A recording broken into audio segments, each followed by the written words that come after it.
Hey everyone, स्वागत है आप सभी का रक्षा अनप्लग्ड पर। बात करने वाले हैं फिर से एक ऐसे केस के बारे में जिसने दोबारा से शर्मसार किया है मानवता को। सबसे पहले तो मानवता को, फिर हिंदू सनातन धर्म को, मथुरा जैसी नगरी को। और ये पहली बार नहीं हो रहा है, ये बार बार हुआ है और होता रहेगा। जब तक समाज में कुछ अंधविश्वासी लोग एग्जिस्ट करते हैं तब तक ये होता रहेगा।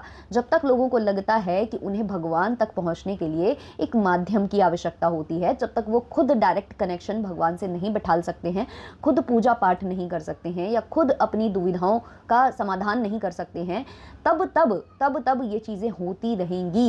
ये चीज़ें बंद तब तक नहीं होंगी जब तक हम उस चीज़ को समझना स्टार्ट नहीं करेंगे कि हम कहाँ गलत जा रहे हैं। कई बार हम खुद ऐसे केसेस को बढ़ावा देते हैं। जी हाँ, मैं बात कर रही हूँ मथुरा के जो एक और नए बाबा प्रकट हुए हैं, जो कि आर के केस में इन्वॉल्व पाए गए हैं। अभिषेक मिश्रा, जो कि 29 साल के हैं। ये जो हैं आईआईटी रुड़की से ग्रेजुएट हुए थे और इनको जो है अच्छा खासा पैकेज मिला था, अच्छा खासा ये कमा रहे थे। 20 लाख का पैकेज शायद इनको मिला हुआ था, जैसा कि मैं सुन पा रही हूँ, जान पा रही हूँ कुछ पोर्टल्स और कुछ न्यूज़ चैनल से। तो लगभग इतना इनको पैकेज मिला था, लेकिन इनको यहाँ पर संतुष्टि नहीं मिली, क्योंकि इनको लग रहा था कि जितने पैसे मैं यहाँ कमा रहा हूँ उससे ज़्यादा पैसे अगर मैं सनातन धर्म का ठेकेदार बन जाऊँगा, बाबा बन जाऊँगा, तो यहाँ से मैं ज़्यादा कमाऊँगा और कमाने के साथ साथ कई और अय्याशियाँ भी करूँगा, जो कि मतलब मुझे सामने से प्रोवाइड हो जाएंगी। तो इन्होंने वो जॉब छोड़ दी और जॉब छोड़ने के बाद इन्होंने क्या किया, बाबागिरी करना स्टार्ट की। बाबागिरी ऐसी इन्होंने करना स्टार्ट की कि पैसे वाले लोगों को टारगेट ये करते थे कि जैसे पैसे वाले लोग हैं, किसी अच्छी जॉब में हैं, लेकिन अब उन्हें अच्छा मतलब चाहिए है कि हमारा प्रमोशन हो जाए या हमें यहाँ मतलब भेज दिया जाए, विदेश भेज दिया जाए। मतलब बड़े बड़े जो अचीवमेंट्स कम समय में पाना चाह रहे थे कि भाई कुछ ऐसा हो जाए चमत्कार कि हमें बहुत ज़्यादा मेहनत नहीं करनी पड़े और जल्दी जल्दी भाई हमारे प्रमोशन लगते जाएँ, ये सब। तो ऐसे लोगों को ये टारगेट बनाते थे। इनका अच्छा खासा ग्रुप था हाई सोसाइटी वालों का।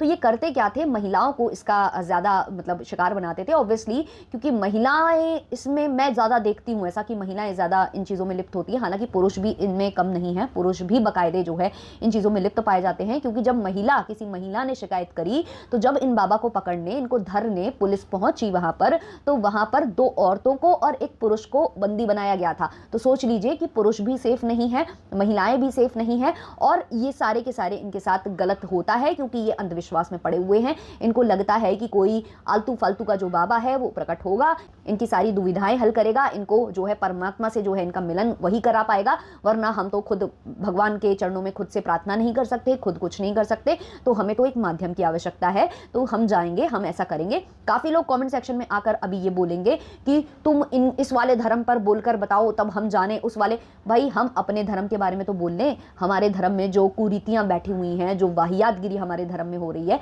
जब हम उसको कॉल आउट नहीं कर सकते हैं, हम उस पर आवाज नहीं उठा सकते हैं, जिसमें हम जी रहे हैं, जिसमें हम सांस ले रहे हैं, तो हम दूसरे को क्या बोलेंगे। और हमारा जब धर्म सही होगा तो हम ऑटोमेटिकली सब कुछ हमारा सही हो जाएगा। दूसरे का बिगड़ता है तो वो उनका कॉल होना चाहिए, उनको चाहिए कि वो अपनी धर्म के लिए आवाज उठाएं। तो सबका ये दायित्व बनता है कि पहले अपने घर से सफाई स्टार्ट करें। अपना घर गंदा पड़ा हो तो दूसरे के घर में सफाई करने का कोई मतलब नहीं होता। तो ये सब हुआ है कि ये जो बाबा है ये बड़े लोगों को टारगेट करता था, जो पैसे वाले होते थे उनको सपने दिखाता था कि तुम्हारा प्रमोशन हो जाएगा, तुम्हारा ये हो जाएगा, वो हो जाएगा, और उसके लिए इनको पर्सनल में मीटिंग वगैरह होती थी, जहां इनको दिए जाते थे। पहले इनको खिला पिला दिया जाता था, और जब ये नशे में होती थी महिलाएं तो इनके साथ वो आर करता था, और उसके बाद उसका वीडियो फोटो बनाकर फिर उनको ब्लैकमेल किया जाता था और उनसे मोटी रकम वसूली जाती थी। 5-5, 10-10 लाख रुपए की डिमांड की जाती थी, क्योंकि ऑब्वियसली इन्होंने फांसा ही बड़े बड़े लोगों को है, जिनके बैंक बैलेंस अच्छे खासे होते हैं, जो अच्छी जॉब पर होते हैं, या तो उनके परिवार अच्छे जो है पैसे वाले रुपए वाले होते हैं, तो उनको ही ये लोग अपना निशाना बनाते थे, उनका पूरा बायोडाटा निकालकर। और ये सब ऑब्वियसली इनके साथ टीम भी लगी होगी, अकेले तो कोई किसी की बस की बात नहीं होती है। तो ऐसे करके महिलाओं को निशाना बनाया जाता था और उनके साथ ये सब किया जाता था। तो एक महिला थी जो कि अपनी फ्रेंड मतलब अपनी बहन के जरिए वाया कहीं उनका कनेक्शन बैठा और वो इस बाबा से मिली, और उसके साथ भी सेम हुआ। जब उसके साथ सेम हुआ तो उसकी फोटोज वगैरह उसको दिखाई गई, और उससे जब 5-10 लाख की डिमांड की गई तो वो गई पुलिस थाने और उसने जो है कंप्लेंट फाइल कराई इनके खिलाफ। और जब पुलिस इनको धरने पकड़ने गई तो जैसा कि मैंने बताया कि वहां ऑलरेडी 2 लड़कियों को बंदी बनाया जा चुका था, बंदी थी वो, और एक जो पुरुष है उसको भी बंदी बनाया गया था। तो इन सारी चीज़ों से हमें यही शिक्षा मिलती है कि भाई छोड़ो, ये बाबाओं का चक्कर छोड़ो, अपना खुद मतलब प्रार्थना करो, अपना खुद पूजा पाठ करो, वही आपको जो देना होगा भगवान वैसे ही देंगे। किसी के माध्यम से वाया वाया जाने से कुछ नहीं होने वाला है। और ये मैं आजकल बहुत देख रही हूँ। मैं सच्ची बताऊँ, मुझे किसी भी बाबा में विश्वास नहीं है, कोई बड़े से बड़ा बाबा हो, मुझे किसी में विश्वास नहीं है, क्योंकि मैंने देखा है कि ये लोग बहुत ज़्यादा भ्रांतियाँ फैलाते हैं, बहुत ज़्यादा लोगों के मन में कुछ ना कुछ ऐसी चीज़ें भर देते हैं, और जब वाकई में स्टैंड लेने की बात आती है किसी चीज़ पर तो ये कभी स्टैंड नहीं लेते हैं, बातों को गोलमोल करके घुमा कर चले जाते हैं। कई सारे बाबाओं को मैंने मतलब सपोर्ट करते देखा है, जो कि आसाराम बापू को सपोर्ट करते हैं, ये बोलते हुए कि वो तो राम हैं, वो तो लीलाएं करते हैं। कोई कहता है वो सब अपनी जगह सही हैं, है ना, सब अपनी जगह सही हैं, मस्त हैं, लेकिन अगर कोई जो कॉमेडियन है वो गंदा सा जोक, जो कि ऑब्वियसली गंदा है, जोक क्रैक करके चला जाता है, तो ये उसको बोलते हैं कि इन जैसों को साफ कर देना चाहिए।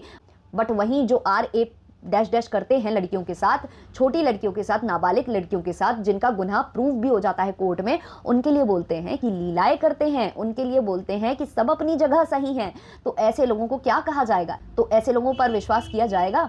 मुझे तो नहीं लगता कि करना चाहिए ऐसे लोगों पर विश्वास। और इसमें ये जो इन्होंने धर्म को जो है, धर्म के जो ये ठेकेदार बने बैठे हैं और फिर इसको धंधा बनाते हैं, तो इन लोगों से मुझे बहुत ज़्यादा तकलीफ है, बहुत ज़्यादा। और ऐसा ही एक बाबा अभी बीच में आए थे जिन्होंने ये बोल दिया था कि जब लड़की 14 साल में शादी करके जाती है तो वो घर संभाल लेती है, घर को मतलब अच्छा करती है, और वो 25 साल में आती है तो वो अपनी जवानी कहीं व्यतीत करके आती है। जब मैंने उस पर भी आवाज़ उठाई थी ना, तो बहुत लोगों ने बोला था कि भाई ऐसे ही तुम्हारी सोच है, वैसी तुम्हारी सोच है। भाई मेरी सोच यहाँ तक है कि अगर 2-4 लड़कियाँ ऐसी हैं भी तो वो किसी खंबे के साथ तो लगी नहीं पड़ी होंगी, ऑब्वियसली आदमी होगा वहाँ पर, तो पुरुषों को क्यों नहीं आप गलत ठहराते हो? और आप ऐसी बातें करके महिलाओं और पुरुषों के बीच में, जो कि अंधविश्वासी हैं, जिनमें ढेले भर की अकल नहीं है, जो आपके प्रवचन सुनने जाते हैं, उनके दिमाग में ये भर रहे हो कि अपनी बेटी की जो शादी है वो 14 साल की उम्र में कर दो, जिसके मैं सख्त खिलाफ हूँ।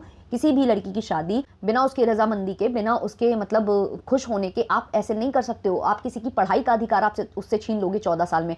हालांकि बहुत लोग बोलेंगे कि 14 साल में शादी के बाद पढ़ाओ, भाई कोई नहीं पढ़ाता। बहुत ही रेयर ऐसे केसेस होते हैं जहाँ महिलाओं को पढ़ाया जाता है, और फिर जब वो पढ़ लेती हैं, कुछ बन जाती हैं, और जब उन्हें मतलब वो कुछ आगे बढ़ती हैं तो फिर उन पर लांछन तमाम तरीके के लगाए जाते हैं। और कुछ महिलाएं ऐसी होती भी हैं, मैं ये नहीं कहूँगी कि नहीं होती हैं, कुछ ऐसी होती भी हैं जो आगे बढ़ने के बाद फिर ठोकर मारती हैं। तो उसमें पुरुषों की संख्या भी उतनी ही है। पुरुषों ने भी जॉब लगने के बाद, कितने ऐसे उदाहरण हैं जिन्होंने अपनी पहली पत्नियों को छोड़कर दूसरी पत्नियों से विवाह रचाया, या उन्होंने तमाम तरीके के जो है एक्स्ट्रा मैरिटल अफेयर में इन्वॉल्व रहे। तो ये सारी चीज़ें ना कि ये लोग घुमाते हैं, इनका हमेशा ज़्यादातर जो टारगेट है वो महिलाएं होती हैं, महिलाओं को ही ये नीचा दिखाते हैं। और जो महिलाएं हैं वो इनकी कट्टर सपोर्टर हैं, तो वो तो महिलाएं की दुश्मन ऐसे बन जाती हैं।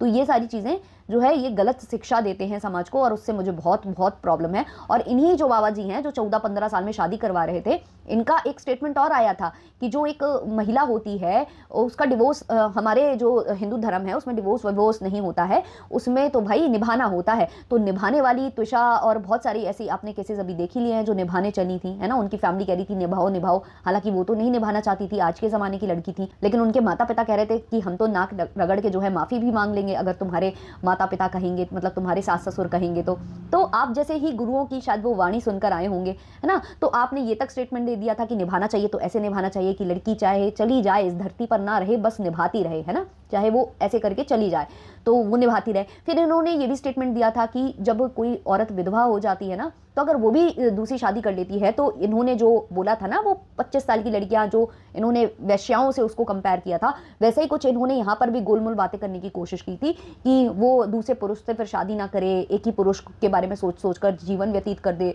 तो ऐसे स्टेटमेंट भी इन्होंने दिए थे। और फिर ये जो है दूसरे कथावाचक की शादी में नजर आ रहे थे, जिनकी जो पत्नी है उन पर तमाम तरीके के बातें उठकर आ गई थी कि भाई वो भी शादीशुदा हैं और उनका भी डिवोर्स हुआ है, और फिर वो दूसरी शादी, और वहाँ ये नाच रहे थे। तो ये लोग बहुत दोगले होते हैं, बहुत दोगले होते हैं, और समाज में बहुत ज़्यादा भ्रांति पैदा करते हैं, अंधविश्वास फैलाते हैं, लोगों की ब्रेन को वॉश करते हैं, बहुत गलत बोलते हैं, और जहाँ आवाज़ उठाई जानी चाहिए वहाँ ये कभी आवाज़ नहीं उठाते हैं। इन लोगों के मुद्दे बहुत अलग होते हैं।